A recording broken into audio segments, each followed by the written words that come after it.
नमस्कार, आप देख रहे हैं न्यूज 4.0। साथ में आपके शिखा ठाकुर, मेरे साथ मौजूद हैं आकांक्षा, प्रीति और धीरेन्द्र। प्रधानमंत्री मोदी ने दिल्ली में जनरल पूल रेजिडेंशियल अकोमोडेशन यानी कि GRPA रीडेवलपमेंट प्लान के तहत 15,200 करोड़ रुपए के कई प्रोजेक्ट्स का उद्घाटन और शिलान्यास किया। तस्वीर आपके सामने। इनमें दिल्ली मेट्रो के नए कॉरिडोर से लेकर के महत्वपूर्ण शहरी ढांचागत कार्य भी शामिल और इन परियोजनाओं से राजधानी में कनेक्टिविटी और सुविधाओं में बड़ा सुधार होगा। पीएम मोदी ने लगभग 33,500 करोड़ की विकास परियोजनाओं का उद्घाटन और शिलान्यास किया। आज हम सब दिल्ली में विकास को नई गति देने के लिए यहां इकट्ठे हुए हैं। कुछ देर पहले ही यहां 33,500 करोड़ रुपए के प्रोजेक्ट का शिलान्यास और लोकार्पण हुआ। मेट्रो के विस्तार से लेकर हजारों सरकारी कर्मचारियों के आवासों तक देश की राजधानी में सुविधाओं का लगातार मजबूत विस्तार हो रहा है। एक नई मजबूती दी जा रही है। दिल्ली के आप लोगों ने एक साल पहले जिस नई उम्मीद और नए संकल्प के साथ यहां भाजपा की डबल इंजन सरकार बनाई थी, उसका परिणाम आज यहां विकास कार्यों में दिख रहा है।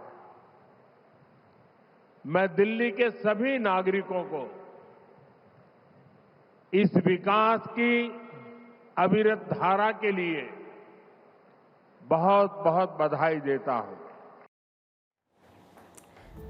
आपको बता दें कि इन परियोजनाओं में शहर के बुनियादी ढांचे से जुड़ी कई महत्वपूर्ण योजनाएं शामिल हैं। दिल्ली मेट्रो नेटवर्क के विस्तार और नई सुविधाओं के लिए ये परियोजनाएं महत्वपूर्ण मानी जा रही हैं।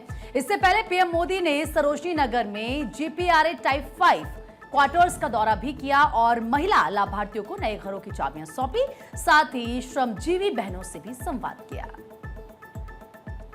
इस दौरान प्रधानमंत्री मोदी ने पश्चिम बंगाल में टीएमसी सरकार पर देश की राष्ट्रपति द्रौपदी मुर्मू के अपमान का आरोप लगाया। उन्होंने साथ ही ये कहा कि राष्ट्रपति मुर्मू संथाल आदिवासी परंपरा के एक बड़े उत्सव में शामिल होने के लिए बंगाल गई थी, लेकिन राष्ट्रपति जी और आदिवासी समाज के उस पवित्र और महत्वपूर्ण कार्यक्रम का टीएमसी ने बहिष्कार कर दिया। द्रौपदी मुर्मू जी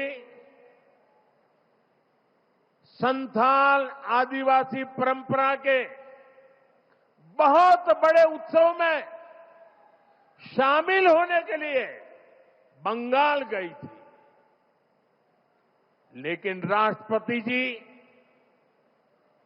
और उस कार्यक्रम का, आदिवासियों के उस महत्वपूर्ण कार्यक्रम का, आदिवासियों का गौरव करने के बजाय टीएमसी ने आदिवासियों के संथाल लोगों के अत्यंत पवित्र और महत्वपूर्ण कार्यक्रम का बहिष्कार किया और राष्ट्रपति का बहिष्कार किया।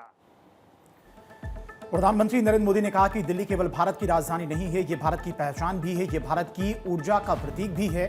दिल्ली का विकास केवल एक शहर का विकास नहीं होता, ये पूरे देश की छवि से जुड़ा होता है। राजधानी लखनऊ में अंतर्राष्ट्रीय महिला दिवस के अवसर पर कार्यक्रम का आयोजन हुआ। कार्यक्रम में मुख्यमंत्री योगी आदित्यनाथ शामिल हुए। इस दौरान सीएम योगी ने पिंक रोजगार महाकुंभ 2026 का उद्घाटन किया। इस दौरान सीएम योगी ने महिलाओं को संबोधित किया। सीएम योगी ने कहा कि 2017 के पहले आंगनबाड़ी की महिलाएं रोज डंडा झंडा लेकर लखनऊ में बैठे रहते थे। विभाग स्तर पर किस तरीके से शिथिलता थी और अब इन्हें सरकार अच्छा मानदेय देने जा रही है। अब इन्हें स्मार्टफोन भी दिए जा रहे हैं। आंगनबाड़ी 17 के पहले रोज डंडा झंडा लेकर के लोग लखनऊ में बैठे रहती थी और आज अब तो सरकार इनका मानदेय भी अच्छा करने जा रही है।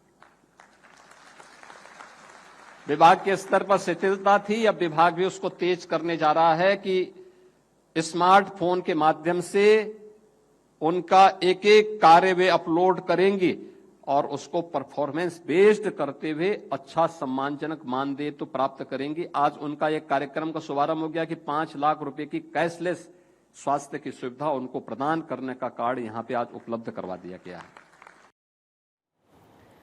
इस मौके पर सीएम योगी ने बताया कि 50 साल की उपलब्धियों की एक पुस्तक आत्ममंथन का विमोचन किया गया है। सीएम ने यहां पर यह भी कहा कि जहां नारी का सम्मान होता है वहीं देवताओं का वास होता है। जब महिला सशक्त होती हैं तो वो सिर्फ खुद को नहीं बदलती बल्कि समाज को एक नई दिशा देती हैं। देखिए, निराश्रित एक समय हो गई थी, समाज ने उसको निराश्रित बनाया, लेकिन सरकार जब खड़ी होती है साथ में तो वह स्वावलंबन का एक मॉडल बनती है कि कैसे अपने पैरों पे खड़ा हो सकती है नारी भी, और इसका उदाहरण उन्होंने वहां प्रस्तुत किया है। हर क्षेत्र में महिलाएं योग्य कार्य कर सकती हैं, कर रही हैं, जहां उनको अवसर मिला है। हमें मेहनत करने की आदत, और वो मेहनत आप कर सकती हैं। खूब पढ़ाइए, बेटियों को खूब पढ़ाइए। और मैं देख रहा था क्या आत्मविश्वास उनके मन में है। यानी यह आत्मविश्वास अगर सभी के मन में आ जाए तो भारत को विकसित होने से कोई ताकत रोक नहीं सकती है, कोई ताकत रोक नहीं सकती है। सीएम योगी ने अपने संदेश में कहा कि अंतर्राष्ट्रीय महिला दिवस पर सभी नारी सम्मान को बढ़ा देने व नारी सुरक्षा का संकल्प लें ताकि महिला सशक्तिकरण को सही मायने में बढ़ावा मिल सके। सीबीआई ने रिलायंस कम्युनिकेशन के पूर्व डायरेक्टर अनिल अंबानी और अन्य के खिलाफ धोखाधड़ी का एक नया मामला दर्ज किया। जानकारी के मुताबिक ये पूरी कार्रवाई पंजाब नेशनल बैंक की शिकायत पर हुई है। बैंक का आरोप है कि अनिल अंबानी और उनकी कंपनी ने 2013 से 17 के बीच में बैंक के साथ 1085 करोड़ रुपए की धोखाधड़ी की। सीबीआई ने इस पूरे मामले में धोखाधड़ी और आपराधिक साजिश के तहत एफआईआर भी दर्ज की है।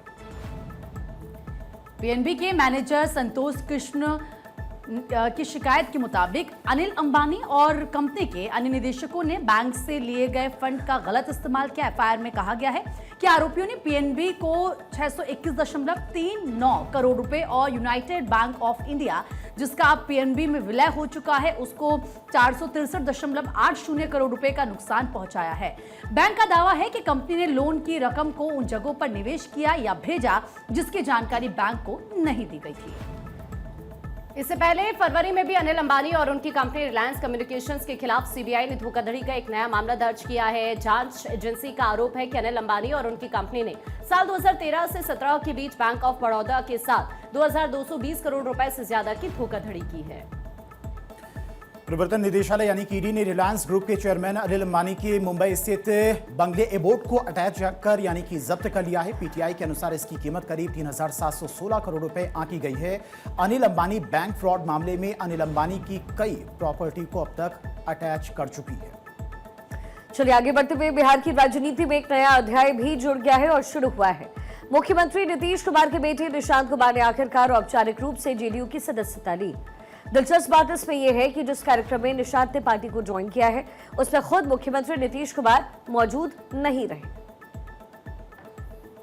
निशांत कुमार के जेडीयू में एंट्री के वक्त जेडीयू कार्यालय में माहौल काफी उत्साह भरा रहा और कार्यकर्ताओं ने जोरदार यहां पर नारे भी लगाए। कार्यक्रम के दौरान कार्यकर्ताओं का उत्साह देखने लायक था। पूरे कार्यक्रम में नीतीश कुमार जिंदाबाद, निशांत कुमार जिंदाबाद के नारे गूंजते रहे। इतना ही नहीं, कुछ कार्यकर्ताओं ने बिहार का सीएम कैसा हो, निशांत कुमार जैसा हो की भी नारे लगाए। इन नारों ने बिहार की राजनीति में संभावित नई चर्चा को हवा दे दी है। हालांकि इससे पहले जेडीयू के राष्ट्रीय कार्यकारी अध्यक्ष संजय झा ने उन्हें आधिकारिक तौर पर पार्टी की सदस्यता दिलाई। वहीं केंद्रीय मंत्री राजीव रंजन भी उन्होंने भी दरअसल यहां पर पार्टी का पारंपरिक गमछा उन्हें पहनाकर स्वागत किया गया। इस मौके पर बिहार सरकार के मंत्री विजय कुमार चौधरी समेत कई वरिष्ठ नेता यहां पर मौजूद रहे। इस दौरान निशांत कुमार ने मीडिया से भी बातचीत की। यहाँ पर मौजूद आप सभी लोगों का अभिनंदन करता हूँ। आप सब अपना कीमती समय निकालकर यहाँ पर आए। मैं आपका स्वागत करता हूं, नमन करता हूं, आभार व्यक्त करता हूं। मैं जदयू के पार्टी कार्यालय आया हूं, यहां जदयू की सदस्यता ग्रहण करने आया हूं। मैं एक सक्रिय सदस्य के रूप में पार्टी का ख्याल रखने का कोशिश करूंगा। मेरे पिताजी ने राज्यसभा जाने का निर्णय लिया है, ये उनका निजी फैसला है। मैं उसे स्वीकार करता हूं, आदर करता हूं। हम सब मेरे पिताजी श्री नीतीश कुमार के मार्गदर्शन में काम करेंगे। आपका जो विश्वास आप पार्टी ने और जनता ने जो मुझ पर विश्वास किया है, मैं उस पर खरा उतरने की कोशिश करूंगा। एक पार्टी कार्यकर्ता के हिसाब से मैं पार्टी संगठन को मजबूत करने की कोशिश करूंगा। पापा ने जो 20 साल में किया उसे जन जन तक पहुंचाने की कोशिश करूंगा और जनता के हृदय में अपना घर करने की कोशिश करूंगा। पार्टी में शामिल होने के बाद निशांत कुमार ने कहा कि वो पूरी लगन से जेडीयू के लिए काम करेंगे। उन्होंने कहा कि उनके पिता नीतीश कुमार ने बिहार के लिए जो काम किए हैं वो उन्हें आगे बढ़ाने की कोशिश करते रहेंगे। सम्राट चौधरी ने नीतीश कुमार के राज्यसभा जाने के फैसले पर पहली बार स्टेटमेंट देते हुए कहा, 50 सालों तक उन्होंने बिहार को समय दिया, अब वो बिहार से बाहर जा रहे हैं। लोगों के लिए ये चिंता का विषय है, जो कि लाजमी भी है। उन्होंने कहा कि बिहार की जनता ने बीजेपी और एनडीए को जो समर्थन दिया, बिहार की जनता को मैं इसमें विश्वास दिलाना चाहता हूं कि नीतीश कुमार की देखरेख में बिहार और विकास करेगा। मोदी जी और नीतीश कुमार का सपना है अगले 5 साल में 1 करोड़ लोगों को रोजगार देना है। लगभग 50 वर्षों तक भाई क्या कह सेवा दिया, भाई अभी वो राज्यसभा जा रहे हैं। ये बात लोगों की जरूर चिंता है कि नीतीश कुमार जी ऐसा विजनरी लीडर हमारे बीच नहीं रहेगा, लेकिन ये जरूर भारतीय जनता पार्टी और एनडीए के लोगों को जो बिहार की जनता ने मैंडेट दिया, बिहार की जनता को जरूर आश्वस्त करते हैं। नीतीश जी के सहयोग से बिहार और समृद्ध होगा, बिहार इंडस्ट्री के लिए खड़ा होगा और जो मोदी जी, प्रधानमंत्री जी ने और मुख्यमंत्री जी ने जो हम लोगों को कहा है कि अगले 5 वर्षों में 1 करोड़ जो बिहार में जॉब क्रिएट करना है और एक एक बिहारी जो अच्छे नौकरी करने गए उनको नहीं लाना है, वो वहीं करेगा। लेकिन जो बिहारी मजदूरी करने गए हैं, वैसे एक एक व्यक्ति को चिन्हित करके बिहार लाने का काम करेंगे। आपको ये बता दें कि 5 मार्च के दिन दरअसल सीएम नीतीश कुमार के राज्यसभा के लिए नामांकन भरने के बाद से ही बिहार में जेडीयू कार्यकर्ता लगातार विरोध कर रहे हैं। सीएम नीतीश कुमार से अपने फैसले को वापस लेने की मांग कर रहे हैं। जेडीयू की मीटिंग में भी इसको लेकर काफी चर्चा हुई। कई विधायकों ने नीतीश कुमार से बिहार में ही काम करने का आग्रह किया, लेकिन सीएम नीतीश कुमार ने विधायकों को आश्वासन दिया कि वो बिहार के विकास के लिए काम करते रहेंगे। इसके साथ ही सीएम नीतीश के बेटे निशांत कुमार की राजनीति में एंट्री कराकर जेडीयू कार्यकर्ताओं को मनाने की कोशिश की गई और गुस्से को शांत किया गया। वह निशांत कुमार की बात करें तो वो लगातार पार्टी नेताओं के साथ में बैठकें कर रही हैं और लोगों से भी मिल रही हैं। वहीं उनको डिप्टी सीएम बनाने तक की खबर तक चल रही है। हालांकि नीतीश कुमार अपने फैसले पर अडिग हैं और इसके इतर ये चर्चा चल रही है कि आखिर बिहार की सीएम की कुर्सी किसे मिलेगी। चलिए आगे बढ़ते हुए जिक्र हरियाणा का, क्योंकि हरियाणा के मुख्यमंत्री नायब सिंह सैनी ने आज सिरसा जिले में आयोजित होला मोहल्ला के समापन समारोह में शिरकत किया। मुख्य रूप से मस्तानगढ़ या फिर जीवन नगर क्षेत्र में नामधारी समाज द्वारा आयोजित इस गौरवशाली पर्व में पहुंचकर मुख्यमंत्री ने कहा, यहां पर आकर उन्हें गर्व की अनुभूति हो रही है। कार्यक्रम को संबोधित करते हुए मुख्यमंत्री ने कहा, यह कार्यक्रम हमारी समृद्ध भारतीय संस्कृति, वीरता और परंपरा का जीवंत प्रतीक है। होला मोहल्ला केवल रंगों का त्योहार नहीं, बल्कि अन्याय के विरुद्ध खड़े होने का संकल्प और पुरुषार्थ है। जीवन में आध्यात्मिकता और वीरता का संतुलन आवश्यक है और ऐसा होला मोहल्ले में हम सीख ये हमें देता है। उन्होंने नामधारी समाज के इतिहास की सराहना करते हुए कहा कि नामधारी समाज का इतिहास त्याग और बलिदान की ऐसी गाथा है जिस पर न सिर्फ हरियाणा बल्कि पूरा देश गर्व करता है। और नामधारी वीर शहीदों को नमन, जिन्होंने तोप के गोलों के सामने हंसते हंसते अपनी कुर्बानी दे दी। इस मौके पर उन्होंने अंतर्राष्ट्रीय महिला दिवस की भी प्रदेशवासियों को बधाई दी और महिलाओं के सशक्तिकरण पर जोर दिया। होला मोहल्ला सिख परंपरा में गुरु गोविंद जी के द्वारा शुरू किया गया पर्व है, जिसमें निशानेबाजी, घुड़सवारी, मार्शल आर्ट्स और धार्मिक उत्साह दिखाया जाता है। नामधारी समुदाय द्वारा मस्तानगढ़ जैसे स्थानों पर बड़े स्तर पर यह मनाया जाता है, जिसमें हजारों की संख्या में श्रद्धालु पहुंचते हैं। पंजाब सरकार ने वित्त वर्ष 26-27 के लिए 2,60,443 करोड़ का बजट विधानसभा में किया है पेश। वित्त मंत्री हरपाल सिंह चीमा ने बजट पेश करते हुए कहा कि सरकार का टारगेट बदलता पंजाब के विजन को आगे बढ़ाना है। बजट में स्वास्थ्य, शिक्षा, ग्रामीण विकास, उद्योग, कृषि, खेल और सामाजिक कल्याण जैसे प्रमुख क्षेत्रों पर विशेष फोकस है। मुश्किल दी घड़ी विच लोकां दे नाल चट्टान वांग खड़ी रही, लोकां नूं तुरंत राहत ਅਤੇ ਸਹਾਇਤਾ ਦੇਣ ਦੇ ਲਈ ਰਾਜ ਸਰਕਾਰ ਨੇ ਫਸਲਾਂ ਘਰਾਂ ਤੇ ਪਸ਼ੂਆਂ ਦੇ ਨੁਕਸਾਨ ਲਈ ਹੁਣ ਤੱਕ ਦੇ ਸਭ ਤੋਂ ਵੱਡੇ ਮੁਆਵਜ਼ਾ ਪੈਕੇਜ ਦਾ ਐਲਾਨ ਕੀਤਾ ਹੈ। ਇਸ ਤੋਂ ਵੀ ਅਹਿਮ ਗੱਲ ਇਹ ਹੈ ਕਿ ਇਹ ਮੁਆਵਜ਼ਾ ਰਿਕਾर्ड समय ਵਿੱਚ जारी ਕੀਤਾ। वित्त मंत्री ने कहा कि पंजाब की अर्थव्यवस्था मजबूत विकास पथ पर आगे बढ़ रही है। चालू वर्ष में राज्य की आर्थिक वृद्धि दर करीब 9% दर्ज की गई है। पंजाब का सकल राज्य घरेलू उत्पाद लगभग 8,09,538 करोड़ तक पहुंच गया है और अगले वित्त वर्ष में इसमें करीब 10% वृद्धि का अनुमान लगाया गया है। विधानसभा में घोषणा करते हुए ये बताया गया कि पंजाब की महिलाओं को हर महीने 1,000 रुपए दिए जाएंगे, जबकि अनुसूचित जाति वर्ग की महिलाओं को 1,500 रुपए प्रति माह मिलेंगे। ये राशि मुख्यमंत्री माताएं बेटियां सत्कार योजना के तहत सीधे लाभार्थियों के बैंक खातों में ट्रांसफर की जाएगी।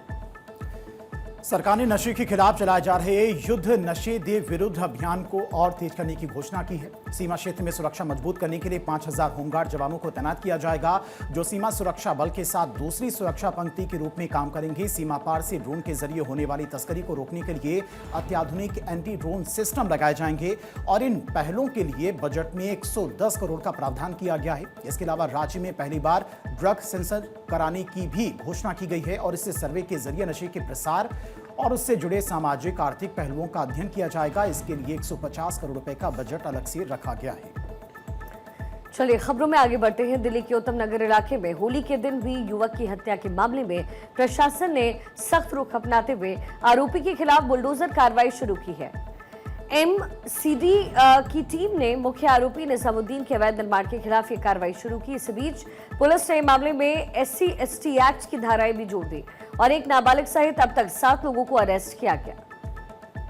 पुलिस के मुताबिक घटना के दौरान हुई झड़प में कुल 8 लोग घायल हुए थे। इनमें एक पक्ष के 3 और दूसरे पक्ष के 5 लोग शामिल हैं। घायलों में से अधिकांश को उसी दिन अस्पताल में प्राथमिक उपचार के बाद छुट्टी दे दी गई। आपको बता दें कि ये घटना होली के दिन उत्तम नगर की JJ कॉलोनी में हुई थी। और बताया ये जा रहा है कि एक हिंदू परिवार की 11 वर्षीय बच्ची अपनी छत से होली खेल रही थी और इसी दौरान उसके द्वारा फेंका गया एक गुब्बारा नीचे से गुजर रही मुस्लिम समुदाय की एक महिला को लग गया। बच्ची के परिवार का ये कहना है कि उन्होंने तुरंत माफी मांग ली थी, लेकिन इसके बावजूद विवाद बहुत ज्यादा बढ़ गया। देखते ही देखते कहासुनी ने हिंसक रूप ले लिया और दोनों पक्षों के बीच मारपीट शुरू हो गई। तरुण की मौत के बाद शुक्रवार को इलाके में तनाव काफी बढ़ गया। एक हिंदू संगठन के कार्यकर्ताओं ने विरोध प्रदर्शन किया। उत्तम नगर मेट्रो स्टेशन, स्थानीय थाने और हस्त साल कॉलोनी के बाहर लगातार दूसरे दिन भी प्रदर्शन जारी रहा। प्रदर्शनकारियों ने मुख्य सड़कों पर जाम लगा दिया, जिससे यातायात भी प्रभावित हुआ। तनाव को देखते हुए इलाके की कई दुकानों को एहतियातन बंद करा दिया गया है। वुमेन्स डे के अवसर पर मुंबई की लाइफलाइन कही जाने वाली लोकल ट्रेन में महिलाओं के सम्मान का खास कार्यक्रम आयोजित किया गया। बोरीवली रेलवे स्टेशन से गुजर रही मुंबई लोकल के महिला डिब्बे में ग्लोबल कपोल विकास ट्रस्ट और सुहाना सफर की ओर से महिला यात्रियों को विशेष गिफ्ट देकर सम्मानित किया गया। इस दौरान महिला यात्रियों को उपहार भेंट किए गए और उन्हें समाज में अहम भूमिका के लिए बधाई दी गई। वहीं कार्यक्रम के दौरान ट्रेन के महिला डिब्बों में मौजूद महिला शक्ति जिंदाबाद, नारी शक्ति का सम्मान हो जैसे नारे भी लगाए गए, जिससे माहौल उत्साह और गर्व से काफी ज्यादा भर गया। चलिए अब जिक्र झारखंड का, क्योंकि झारखंड की राजधानी रांची में फायरिंग का एक मामला सामने आया। जानकारी के मुताबिक एयरपोर्ट थाना क्षेत्र के चौक स्थित होटल टीटूज में हथियारबंद अपराधियों ने ताबड़तोड़ फायरिंग की है। अपराधियों ने होटल परिसर में घुस करके फायरिंग किया। इस घटना में होटल का वेटर मनीष गंभीर रूप से घायल है। चश्मदीदों के अनुसार हमलावर बाइक पर सवार थे और उन्होंने अचानक होटल को निशाना बनाया। गोलीबारी के दौरान होटल में अफरा तफरी मच गई। घटना की सूचना मिलते ही एयरपोर्ट थाना की पुलिस टीम मौके पर पहुंची और घायल मनीष को तुरंत नजदीकी अस्पताल में भर्ती कराया गया, जहां इलाज के दौरान मनीष की मौत हो गई। पुलिस ने घटनास्थल से खोखे बरामद किए और आसपास के CCTV फुटेज खंगालना शुरू कर दिया है। इसके अलावा अपराधियों की गिरफ्तारी के लिए क्षेत्र में नाकेबंदी भी की गई है। एयरपोर्ट थाना अंतर्गत एक द टिटोज होटल है, इसमें एक अनफॉर्चुनेट इंसिडेंस हुई है फायरिंग की, जिसमें दो व्यक्ति आए हैं और एक व्यक्ति ने जो होटल में एक जो वेटर हैं उनके ऊपर 2 से 3 गोली जो है चलाई गई है। उसमें आगे केस दर्ज करके और जो भी मेन जो पॉइंट्स हैं उन पे इन्वेस्टिगेशन पुलिस के द्वारा किया जा रहा है। वहीं गोलीबारी के बाद लोग कानून व्यवस्था को लेकर सवाल उठा रहे हैं। इसके साथ ही पुलिस की कार्यशैली पर भी आरोप लगाए जा रहे हैं। आज भारत और न्यूजीलैंड के बीच में T20 वर्ल्ड कप का फाइनल मैच खेला जाना है। गुजरात के अहमदाबाद में नरेंद्र मोदी स्टेडियम में होने वाले इस भिड़ंत को लेकर के क्रिकेट फैंस में बेहद उत्साह है। इससे पहले भारतीय टीम की जीत के लिए देश भर में पूजा पाठ का आयोजन हो रहा है और इसी कड़ी में धर्म नगरी उज्जैन के भैरवगढ़ रोड स्थित बगलामुखी माता मंदिर में विशेष अनुष्ठान और यज्ञ भी किया गया। इस यज्ञ में मंदिर के महंत रामदास जी महाराज के साथ बीजेपी सांसद अनिल फिरोजिया और 51 बटुक शामिल हुए। यज्ञ में मिर्ची के अलावा सरसों, हल्दी सहित जड़ी बूटियों की आहुति भी दी गई। वहीं इस मौके पर बीजेपी सांसद और महंत रामदास महाराज ने भारतीय टीम की जीत के लिए प्रार्थना भी की है। भैरवगढ़ स्थित मां बगलामुखी धाम में माता मैया से आज यज्ञ करा। महंत रामदास जी महाराज जी के सानिध्य में यज्ञ करके आहुति देके प्रार्थना करी है कि हे जगत जननी माता, हमारी भारतीय टीम के खिलाड़ियों को शक्ति प्रदान करना, बुद्धि प्रदान करना और विरोधी टीम के मनोबल को कम करना, ताकि हमारी टीम विजयी हो, भारत विश्व कप भारत में लेके आए, भारत का मान सम्मान और विश्व में वैभव फैले, ये कामना करी। और मुझे पूर्ण विश्वास है कि मां बगलामुखी का आशीर्वाद हमारे भारतीय खिलाड़ियों को मिलेगा और हम न्यूजीलैंड को परास्त करके विश्व कप भारत में लेके आएंगे। यही मुझे विश्वास भी है और मैंने भगवान देवी मैया से प्रार्थना करी।